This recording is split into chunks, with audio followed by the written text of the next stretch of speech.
आज हमारी vlogging channel को 1 साल कंप्लीट हुआ है और इसी खुशी में मैंने सोचा है कि मैं एक पूरी कंप्लीट बुक अपने खुद के बोलते हैं ना कि खुद के एनहांसमेंट के लिए और खुद की समझ के लिए पढ़ना चालू करने वाला हूँ। तो आप लोग गैस कर सकते हो कि वो कौन सी बुक होगी।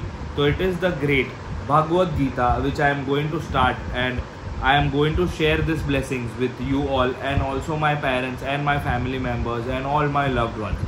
तो आप लोग अभी से व्लॉगिंग चैनल पे भागवत गीता की लर्निंग्स ज़रूर देखोगे और मैं ये चीज़ रेगुलरली 1 साल तक रखूँगा और ये व्लॉग्स आएंगे एवरी हफ्ते। ये एक ब्लॉग तो आ ही जाएगा आप लोगों के लिए, तो ज़रूर देखना व्लॉगिंग चैनल हमारी। एंड सारे मिलके अच्छा ज्ञान देते हैं लोगों को और हम भी कुछ सीखते हैं और आपको भी कुछ सिखाते हैं। हिंदू कल्चर को समझना चाहते हैं तो इस किताब को पढ़ के आप अपना पूरा सच जान सकते हो। और कहते हैं कि जिसने भागवत पढ़ ली उसके लिए लाइफ जीना बहुत ही आसान होता है। कोई भी गंदी आदत ना डाल के हम अपना फ्री टाइम देंगे भागवत गीता को और इससे आपको भी कुछ चीज़ें सीखने मिलेगी और हमें भी कुछ चीज़ें सीखने मिलेगी। आइए शुरू करते हैं पढ़ना भागवत गीता। भागवत लेने की स्टोरी यहाँ से है कि हमने ये भागवत लिया था 2 साल पहले जब हम इस्कॉन मंदिर जो कि जू में लोकेटेड है वहाँ से हमने ये भागवत परचेज की थी। बट उसके बाद किसी कारणवश हमें ये भागवत पढ़ने का मौका नहीं मिला। हम कंटेंट से शुरू करते हैं और भागवत डिवाइडेड है इनटू 18 पार्ट्स। 18 भागों में डिवाइडेड ये हिंदू मिथोलॉजी की बुक काफ़ी इंटरेस्टिंग और काफ़ी ज्ञान हमें देने वाली है। इसके लिए मैं तो बहुत ही एक्साइटेड हूँ, बहुत सारा ज्ञान लेने के लिए और बहुत सारी चीज़ें सीखने मिलने वाली है।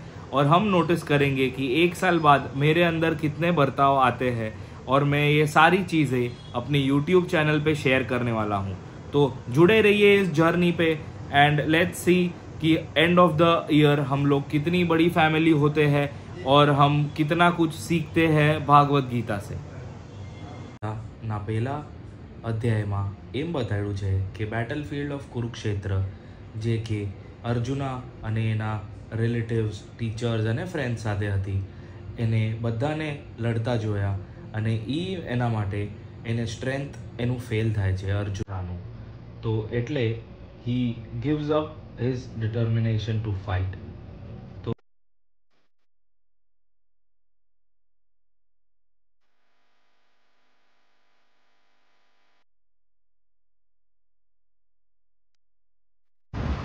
ના એટલે શું છે કે સૌથી પહેલા શું હતું કે બે ધૃતરાષ્ટ્ર હતા અને પાંડુ હતા। તો પાંડુના 5 છોકરા હતા અને ધૃતરાષ્ટ્રના 100 છોકરા હતા। તો પછી 100 માંથી છે ને સૌથી એ લોકોનો મોટો છોકરો શું કહેવાય દુર્યોધન, એ સૌથી શાતિર હતો। દુર્યોધને જ પેલા ઓલું કર્યું, એને બહુ જલન થતી હતી પાંડવાથી કે પાંડવો અમારા સાથે જ રહે। અને આ શું કહેવાય ધૃતરાષ્ટ્ર છે ને આંધળો હતો એટલે એને આખું મળ્યું નહીં, મતલબ એકચ્યુઅલી એને મળવાનું હતું આખું બધું, પણ એને ન મળ્યું અને મળ્યું બધું પાંડુને, એટલે પાંડવાસને મળી ગયું બધું રૂલિંગ એમ। હા, મામાને તકલીફ થઈ અને પછી શું થયું, પછી ધીરે ધીરે મોટા સાથે થયા બધા બે ફેમિલીના। પછી શું થયું કે મોટા સાથે થયા ને તો એમ થયું કે મતલબ ત્યારે બી બહુ કોશિશ કરી મારવાની પાંડવાને, આ દુર્યોધને ને એના પપ્પા એને બધાએ, પણ એ ના થયું કેમ કે કૃષ્ણ હતા સાથે, કૃષ્ણ બી સાથે હતા એમને, અને એમના અંકલ હતા કોઈ, તો એમનું નામ મારે જોવું પડશે એકવાર, એ અંકલ હતા, એ બી સાથે હતા। ત્યાં ચોપાઈનો ખેલ રચાણો ને, તો ચોપાઈના ખેલમાં એમ રચાણું કે ભાઈ હવે આમાંથી કોણ જીતે, તો પાંડવાને હરાવવા માટે। અને પહેલા જ શું કર્યું, પાંડવાની જે વાઈફ હતા ને દ્રૌપદી, એમને લઈને એમનું ચીરહરણ કરવાની ટ્રાય કરી અને કર્યું બી। તો એમાં વચ્ચે કૃષ્ણ આવી ગયા અને કૃષ્ણએ બચાવી લીધા દ્રૌપદીને। અને હવે એમાં શું થયું કે આ પાંડવ લોકો આ બધા દુર્યોધનના છોકરાઓએ જીતી ગયા ઓલું બધું અને પાંડવ હારી ગયા। તો 13 વર્ષ માટે પાંડવને વનવાસમાં જવું પડ્યું હતું, એટલે વનવાસ તો બધાને જવું જ પડે છે। તો 13 વર્ષ માટે પાંડવાસ બી વનવાસમાં ગયા હતા। તો પછી એના પછી પાંડવો રિટર્ન આવ્યા વનવાસથી 13 વર્ષ કાપીને, તો એમને એમ હતું કે હવે અમને આપી દો અમારું જે હતું એ, કે ભાઈ અમારું જે હતું એ અમને આપી દો પાછું. તો એમાં પાછું શું કર્યું, ઈ તો નો જ મળ્યું ઈ લોકોને. અને પછી પાંડવા છેલ્લે એમ કીધું કે અમારા 5 ગામ 5ના તો આપી દો. તો ઈ 5ના 5 ગામ બી નો આવ્યા, કાંઈ નહીં. ઈ લોકોને એમ હતું કે એક બી જમીન તમને નહીં મળે. દુર્યોધનને એવું હતું, એટલે એટલો ઘમંડ જીવનમાં દુર્યોધનને બી ત્યારે હતો આ ભાગવત ગીતામાં બી. એટલે લોકો કહે છે કે અત્યારના જમાનામાં ઘમંડ તો ક્યારે નથી ટીકવાનો. શું થયું, પાંડવો પાછા આવી ગયા ને તો એ લોકોએ કીધું કે અમારા 5 ગામ તો અમને આપો. 5 ગામ બી અમને કેમ નથી આપતા? પાંડવોએ તો પેલા કહી દો કે હવે અમારો રાજ. તો એના લોકો ઈ તો ના પાડી દીધી, પોતાના 5 ગામે નો આવ્યા. એટલે કાંઈ નહીં, પાંડવો પાસે 0.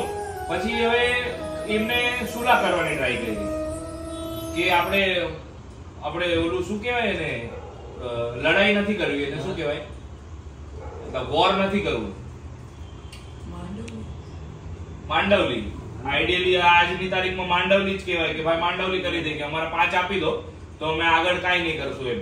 તો પછી એમાં બી નો માન્યા આ લોકો, દુર્યોધન લોકો, કે ભાઈ અમે તો કાંઈ નહીં, તમને એક ટુકડાનું જમીન બી નહીં આપી. જેવી રીતે અત્યારના જીવનમાં ચાલુ છે, જમીન માટે ઝઘડા બધે ચાલુ જ છે. એટલે આ મહાભારતથી ચાલુ જ થયું છે એવી રીતે. તો એટલું થયું. પછી કૃષ્ણ ભગવાન પોતે બી કૃષ્ણ ભગવાન પોતે બી દુર્યોધનને સમજાવવા ગયા હતા અને એના બાપાને બી સમજાવવા ગયા હતા, પણ ઈ લોકોને કાંઈ માન્યા નહીં કે કાંઈ ઈ લોકોને. અને કૃષ્ણ ભગવાન જે કે ને કે ધરતીના રચનાત્મક હતા, ઈ પાંડવા જ માનતા હતા કૃષ્ણને, પણ આ